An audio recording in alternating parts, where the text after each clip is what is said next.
आणि लातूर या महानगरपालिका क्षेत्रातील नागरिकांसाठी महत्त्वाची बातमी ती म्हणजे एससी प्रवर्गातली महिला महापौर तुमची असणार आहे।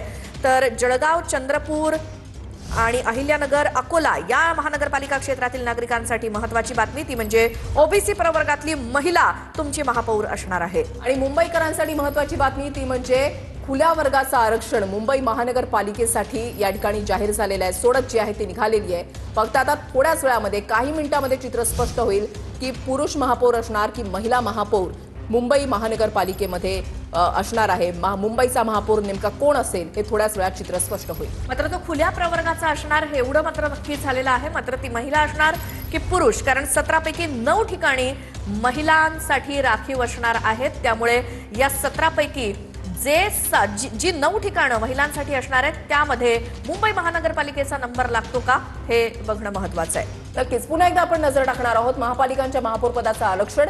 महापालिका आहे कल्याण डोंबिवली आरक्षण झालं एसटी, त्याच्यानंतर ठाणे एससी प्रवर्गासाठी या ठिकाणी राखीव आहे। जालना, लातूर एससी प्रवर्गातील महिलांसाठी राखीव आहे। तर ज्या ठिकाणी ओबीसी प्रवर्गातले महापौर असणार आहेत त्यापैकी 8 पैकी 4 ठिकाणी महिला ओबीसी प्रवर्गातली महापौर। पनवेल, इचलकरंजी या ठिकाणी ओबीसी प्रवर्ग, तर चंद्रपूर, जळगाव या ठिकाणी ओबीसी प्रवर्गातली महिला असेल महापौर म्हणून। त्याच्यानंतर अहिल्यानगर आणि अकोला या ठिकाणी सुद्धा ओबीसी प्रवर्गातील महिला महापौर विराजमान होईल। उल्हासनगर आणि कोल्हापूरमध्ये ओबीसी प्रवर्गामधला महापौर असणार आहे। त्यानंतर आता पुढच्या खुल्या प्रवर्गासाठी ज्या 17 महानगरपालिकांच्या चिठ्ठ्या टाकल्या जातील त्यामध्ये मुंबई महानगरपालिकेचा देखील नंबर आहे खुल्या प्रवर्गासाठी। मात्र परभणीमध्ये आतापर्यंत आधीचं काय चित्र होतं आणि आता काय चित्र आहे याकडे आपलं लक्ष असेलच। परभणीमध्ये 2 वेळा महिलांसाठी आरक्षण सुटलं होतं म्हणून आता त्यावरती आक्षेप घेण्यात आलेला आहे। महत्त्वाची बातमी, परभणीमध्ये 2 वेळा महिलांसाठी आरक्षण सुटलेलं होतं त्याच्यामुळे आक्षेप जो आहे तो घेण्यात आलेला आहे। काँग्रेसच्या नेत्यांनी आक्षेप घेतलाय। परभणीमध्ये आतापर्यंत 2 वेळा महिलांसाठीच आरक्षण सुटलेलं होतं त्यामुळे आता काँग्रेसनं या गोष्टीवरती आक्षेप घेतलाय। खरं तर जर आपण पाहिलं तर 20 वर्षाचा जे आहे त्याची नोंद जी आहे ती घेतली जाते आणि त्यानुसार सोडत जी आहे ती काढली जाते। नेमकं म्हणजे मागच्या वेळेला ज्या प्रवर्गासाठी आरक्षण जाहीर झालेलं असतं तर त्याची चिठ्ठी ही बाजूला ठेवली जाते, त्याचा समावेश केला जात नाही। मात्र परभणीच्या बाबतीत थोडंसं वेगळं घडताना दिसतंय। परभणीमध्ये 2 वेळा महिलांसाठी आरक्षण जे आहे ते जाहीर झालेलं होतं आणि त्याच्यामुळे आता त्यावर काँग्रेसच्या नेत्यांनी आक्षेप घेतलाय। आता मुंबई महानगरपालिकेमध्ये खुल्या प्रवर्गाचा महापौर असणार। परभणीमध्ये आतापर्यंत 2 वेळा महिलांसाठी आरक्षण सुटलेलं होतं।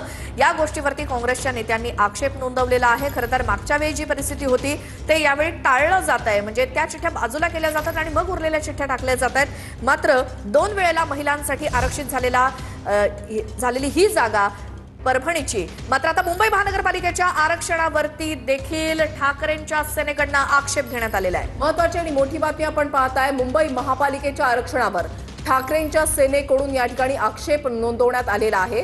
हा आक्षेप नेमका काय आहे हे चित्र, ही बातमी काही वेळातच येईलच। मुंबई महापालिकेमध्ये खुल्या वर्गाचं आरक्षण जे आहे ते जाहीर करण्यात आलेलं आहे आणि या आरक्षणावर ठाकरेंच्या सेनेकडून आक्षेप नोंदवण्यात आलाय।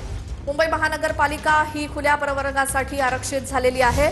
मात्र यावरती ठाकरेंच्या सेनेकडनं आक्षेप घेण्यात आलेला आहे। नेमका हा आक्षेप कशावरती याची आपण माहिती घेऊच। मात्र मुंबई महानगरपालिकेच्या म्हणजे नावाची चिठ्ठी ही खुल्या प्रवर्गासाठी आलेली असताना ठाकरेंच्या सेनेकडनं यावेळी आक्षेप घेण्यात आलाय। याआधी दोन्ही वेळेला सर्वसाधारण असताना ओबीसी मध्ये का नाही, मुंबई महापालिकेच्या आरक्षणावर ठाकरेंच्या सेनेकडून या शब्दामध्ये आक्षेप नोंदवण्यात आलेला आहे। यापूर्वी देखील 2 वेळा सर्वसाधारण प्रवर्गासाठी राखीव होतं, मात्र आता पुन्हा तीच चिठ्ठी आलेली आहे आणि त्यामुळे याच मुद्द्यावरनं कदाचित ठाकरेंनी आक्षेप घेतला। आधी दोन्ही वेळेला सर्वसाधारण असताना ओबीसी मध्ये का टाकलं नाही असा सवाल त्यांच्याकडून उपस्थित जो आहे तो केला जातोय। एक मोठा आक्षेप ठाकरेंच्या शिवसेनेकडून घेण्यात आलेला आहे। त्यामुळे आता मुंबई महानगरपालिकेचं नाव हे खुल्या प्रवर्गासाठी आहे आणि त्यातच ठाकरे